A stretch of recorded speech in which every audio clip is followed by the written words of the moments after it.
love being a teacher. It's a ton of fun. I truly feel a calling for it. So it really burns me up when teachers complain about their profession as if it is more difficult than it really is, as if it's uniquely difficult compared to anything else in the workforce. So I'll hear complaints that the hours are really tough. Well, you could be working 12-hour days across the entire school year, and that still wouldn't compare to the person that only gets maybe a week of vacation days.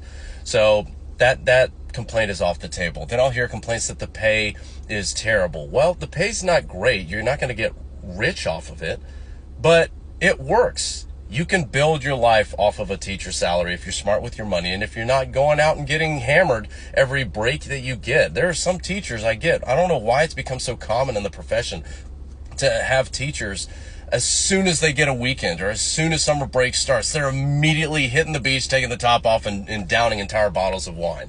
It's embarrassing. It's embarrassing to me as a teacher to see other teachers doing that. So please stop. And then I'll hear complaints that it's hard to manage a classroom of students. Yeah, have you tried managing adults? I have. I had to manage adults on an Amazon dock. And let me tell you, when you get threatened by an adult man saying, "I'm going to get you, Mike, I'm going to bite you," very weird. Also, I had another driver threaten me saying he knows where I live because he was a delivery driver. He probably saw where I lived.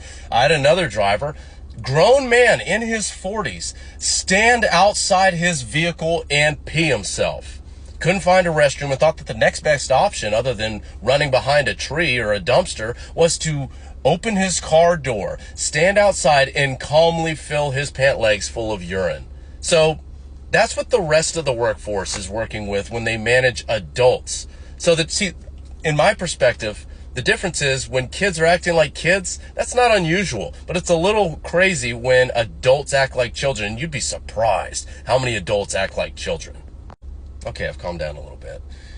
Bottom line is, teaching is a good and noble profession when it is embraced with a bit of humility and an understanding of what the task actually is, which is to take whatever area of education you are specialized in, teach it well to the students to the best of your ability, and be a role model and an example for the younger generation so they can see what successful adulthood looks like.